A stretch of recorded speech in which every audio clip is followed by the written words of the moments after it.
Assalamualaikum dan semuanya. Bertemu lagi dengan saya Fitri Ayu Aryani. Kembali lagi di channel kita tercinta di Polindo Internasional. Hari ini kita bertemu lagi dan hari ini tentunya spesial teman-teman ya. Dan hari ini saya kedatangan tamu luar biasa. Beliau adalah entrepreneur sukses di dunia bisnis kuliner nih teman-teman. Nah sebelumnya kita kenalan dulu boleh ya. Di samping kiri saya ada beliau sudah yang kita gak perlu lupa lagi. Ada Bapak Dr. Haji Nuryadi. Halo. Kemudian ada lagi beliau luar biasa juga, Bapak Erick Marsudi. Supaya juga luar biasa, betul. Mungkin ada yang sudah pernah bertemu dengan beliau-beliau ini. Ya, tentunya sangat luar biasa karena beliau adalah entrepreneur sukses yang memiliki bisnis di mana-mana cabangnya. Kuliner juga tentunya banyak orang sudah tahu Bapak ya kulinernya. Boleh tahu nih Pak, apa aja sih Pak usaha dari Bapak Erick sendiri? Saat ini masih itu Mbak Ayu, masih ayam bakar padi. Ayam bakar Pak, saya suka itu Pak, saya suka juga. Dulu gimana nih Pak awal mulanya bisa membangun sebuah bisnis kuliner? Gitu ya? Iya, atau Bapak sendiri Jadi- backgroundnya bukan kuliner? Enggak lah, saya background saya kuliah ekonomi. Ekonomi. Gitu. Jadi karena punya keinginan besar untuk jadi pengusaha gitu ya. Kalau kita punya keinginan pengusaha kan bidangnya kan apa aja nih? Yang penting punya keinginan dulu nih. Keinginan dulu. Iya sebenarnya punya cita-cita besar dulu nih jadi pengusaha gitu. Akhirnya waktu itu saya putuskan saya mau buka usaha kuliner gitu Kak. Mulai kuliah waktu itu. Ketika masih mahasiswa? Masih mahasiswa buat usaha kuliner ayam bakar padi. Kenapa Bapak pilih ayam Pak? Kenapa pilih ayam? Jadi satu ayam itu semua orang suka ayam lah, jadi nggak ada proses edukasi tuh. Betul. Kan suka ayam buat ayam semuanya orang masyarakat nih kan gitu. Dan kenapa kuliner? Karena kuliner itu semua orang butuh makan gitu. Seperti sekolah, semua orang butuh pendidikan. Ya, gitu. Jadi memilih ayam Yes. bakar sebagai usaha kuliner Yes, dari Bapak. iya, Itu gitu. kalau boleh tahu ketika memulai awalnya strateginya gimana nih Pak? Tentunya Jadi- pasti butuh modal dan lain-lain. Yes benar. Jadi teman-teman banyak orang itu merasa bahwa usaha butuh modal gitu. Modal itu kalau kata Nabi Muhammad modal nomor sekian. Usaha butuh tekad duluan, butuh keberanian duluan gitu. Saya praktis mulai kuliner banyak nggak pakai modal itu banyak nih mulainya. Jadi tidak dibayangkan yang butuh modal banyak gitu ya. Yang penting butuh keberanian memulai dan butuh kreativitas duluan tuh gitu. Jadi struggle-nya 2 tahun pertama berdarah-darah karena nggak punya ilmunya, gitu. Nggak tahu ilmunya ini kuliner bagaimana ya. Karena bodohnya kalau usaha orang bilang namanya bodoh nekat. Udah dekat. Tapi yang penting kita tuh jalan duluan, dimulai duluan tuh. Gagal ya bangkit lagi. Jadi ya 2 tahun pertama tuh hampir kita ada 10 outlet kita tutup tuh. Karena proses belajarnya di situ gitu. Tapi yang penting kita mau namanya persisten, mau berjuang lagi, belajar terus insya Allah ketemu jalan lah. Jadi yang penting tidak putus setengah Tidak mudah jalan. menyerah lah ya. Menyerah. Betul, Seperti betul. yang Bapak Nuryadi juga sampaikan Bapak ya, kalau kita memang perlu pengen mencapai target, tentunya juga harus punya planning Bapak ya, keinginan dan planning. Kalau dari Bapak Nuryadi sendiri Pak, apakah gimana sih cara kita menentukan planning yang tepat untuk mencapai target sesuai dengan target kita itu? Waduh, berbicara membangun bisnis, ya gitu ya. Benar. Ya berbicara membangun bisnis itu tadi memang saya sangat sepakat harus memiliki tekad yang kuat. Jadi ada impian yang besar gitu ya, impiannya besar gitu ya. Impiannya sudah besar, ada tekad yang kuat lah, baru impian-impian tadi memang harus kalau bisa dituangkan. Nah, kenapa dituangkan dalam bentuk perencanaan? Karena kita itu namanya manusia itu mudah lupa, kan gitu ya, mudah lupa, mudah tergoda dengan yang lain-lain ya.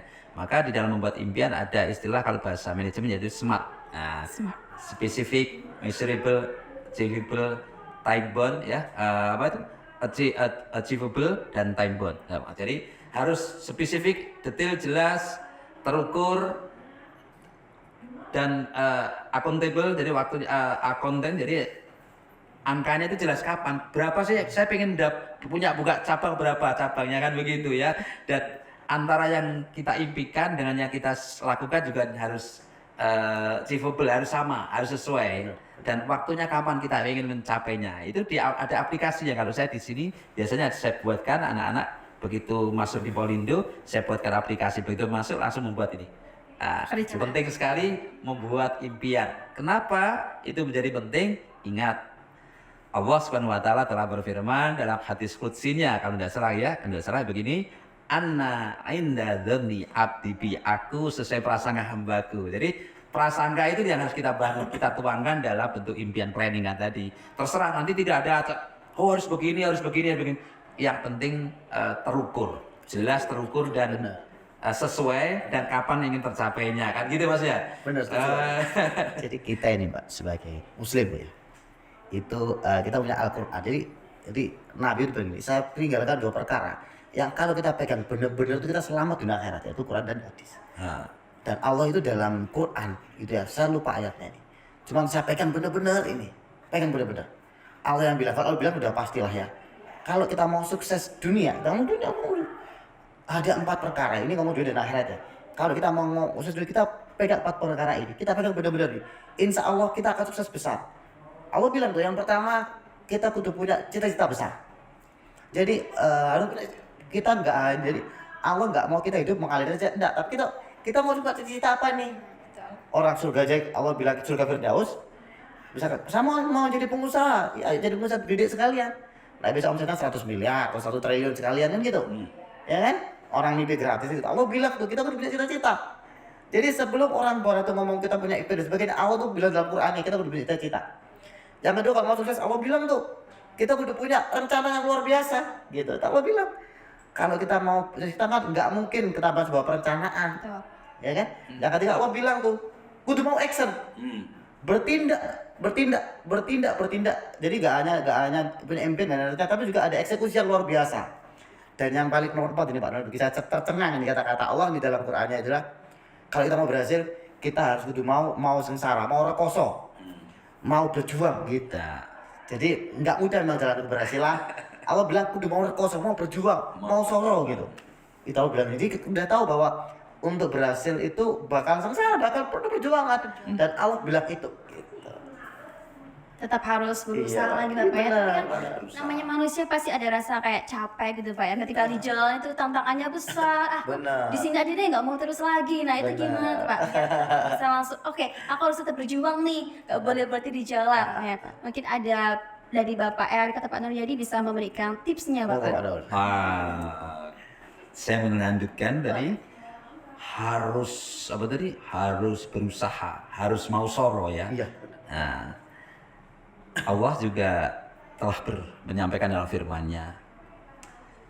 Ada satu amalan yang tidak bisa dihapus dengan ada satu amalan atau ada satu dosa ya, ada satu dosa yang tidak bisa minta maaf dengan sholat, puasa, zakat, haji. Apa itu? Amalan apa itu?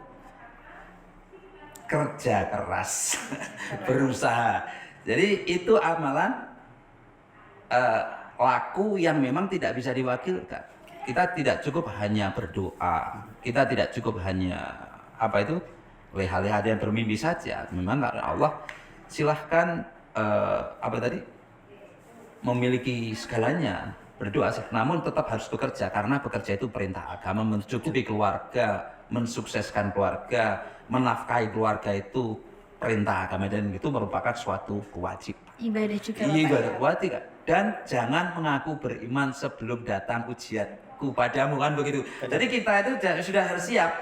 Kira-kira habis ini ujian apa lagi ya? Kira-kira habis ini ada ujian apa lagi? Jadi kita siap aja ya Allah.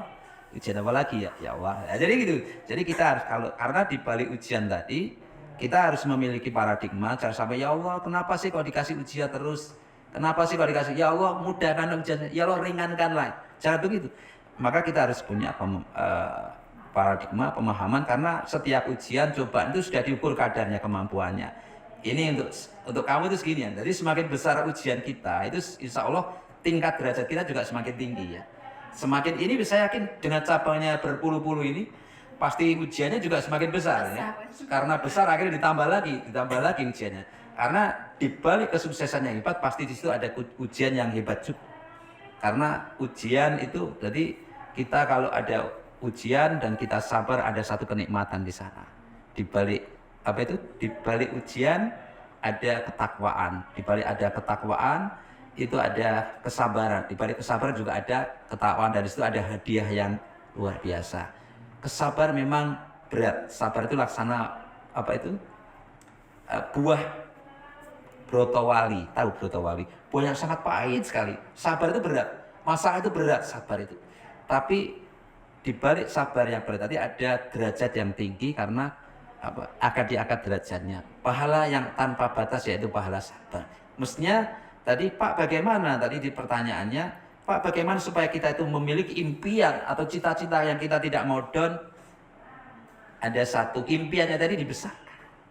Mimpi yang besar. Mimpinya bisa. Jadi paradigmanya jangan melihat problemnya, jangan lihat permasalahannya, tapi lihatlah di balik permasalahan itu ada buah manis. Orang sukses tidak melihat masalahnya, tapi yang dia lihat itu impian yang akan dia capai. Dia akan setiap masalah dia akan tersenyum. Dia bukannya menyepelekan masalahnya, tapi di balik masalah itu ada buah manis.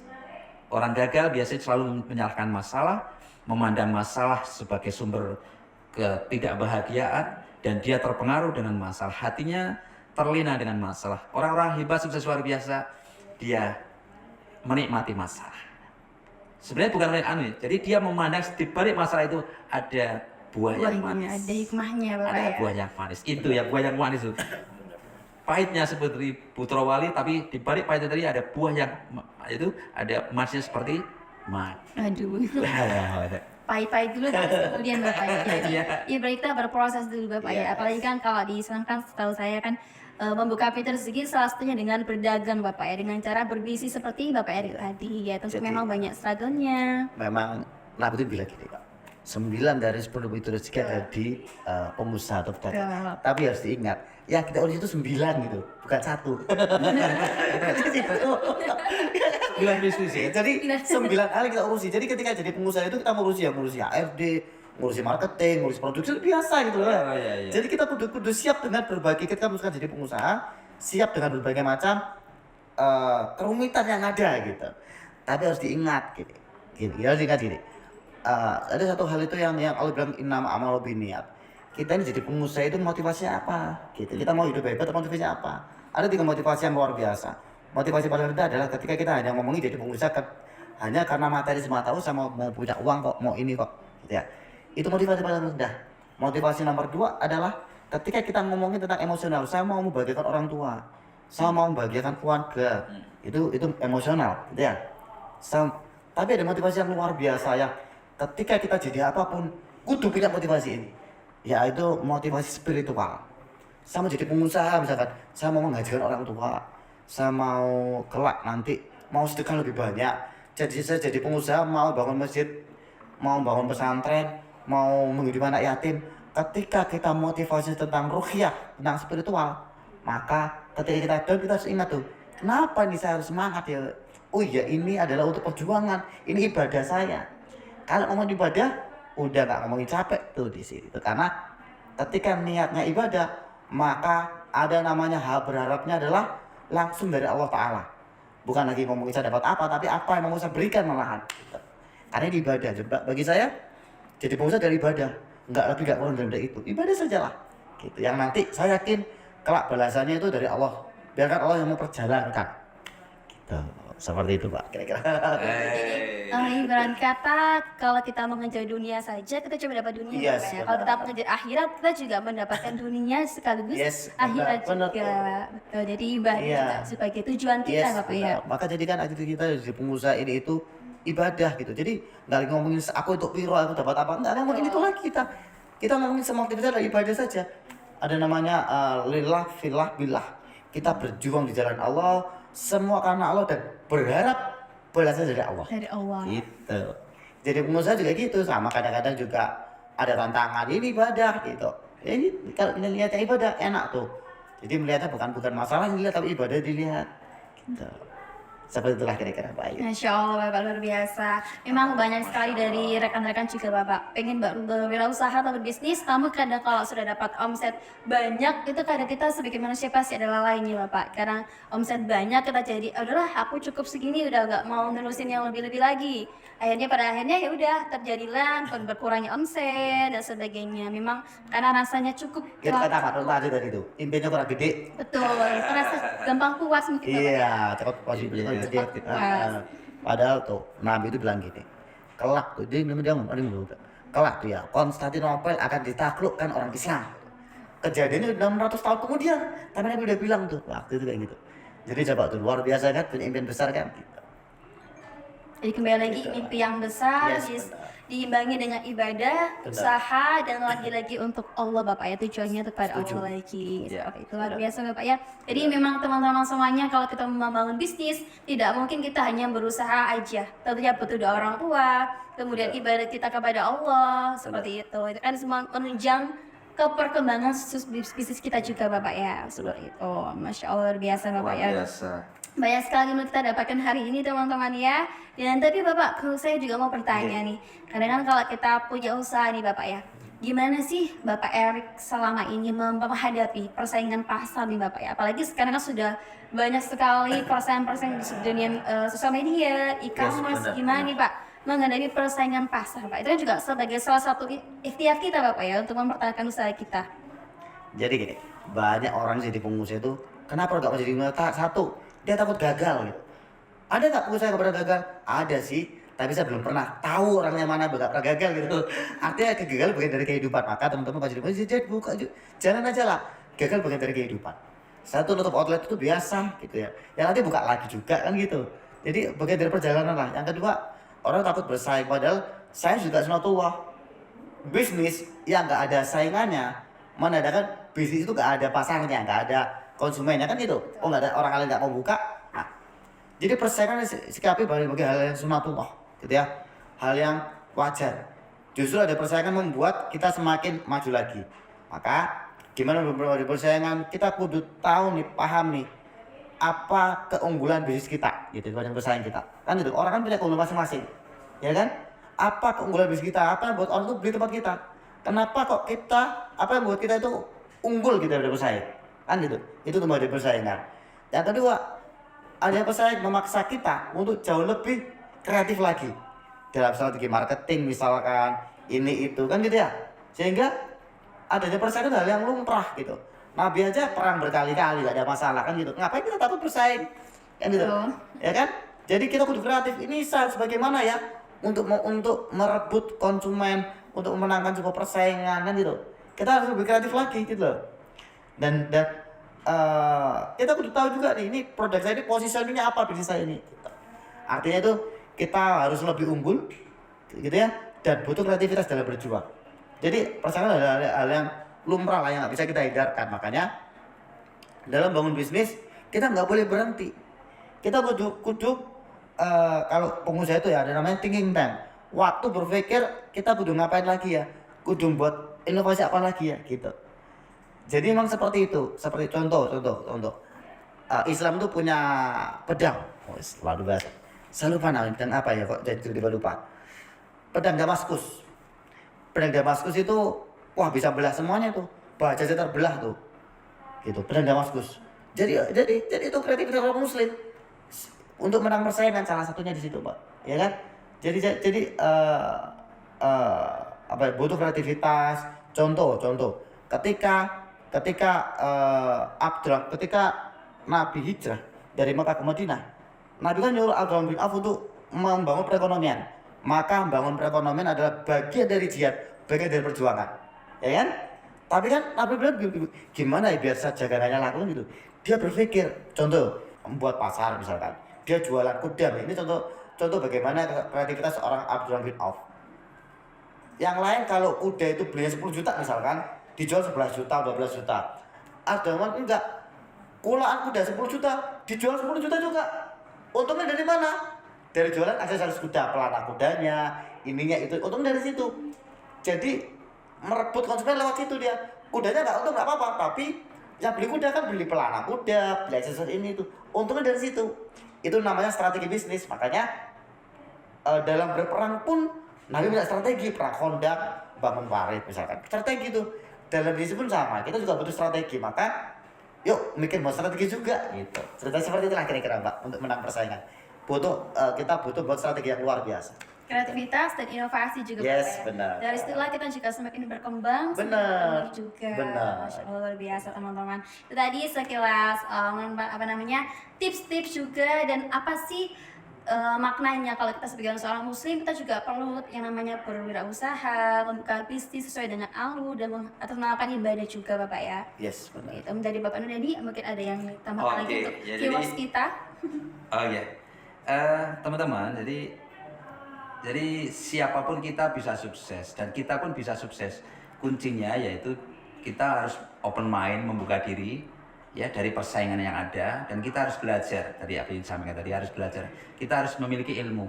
Kunci sukses kalau kita pengen sukses di bidang apapun, di dunia bisnis, di dunia profesional, memenangkan persaingan apapun tadi, harusnya memiliki ilmu. Ilmu apapun di situ harus belajar dan open mind. Dan tadi kita harus ngapain lagi? Kita harus inovasi lagi dan kita harus belajar. Ya, belajar. Nah, itulah yang Allah telah janjikan kalau kita pengen pengen sukses dunia dengan ilmu, akhir dengan ilmu. Dan ilmu itu ada tiga kata ya. Iliyin itu artinya derajat. Iliyin itu artinya derajat yang tinggi. Kemudian lutfu, lamnya itu lutfu itu alatif atau lutfu itu artinya lemah lembut. Orang yang memiliki ilmu itu harus lemah lembut.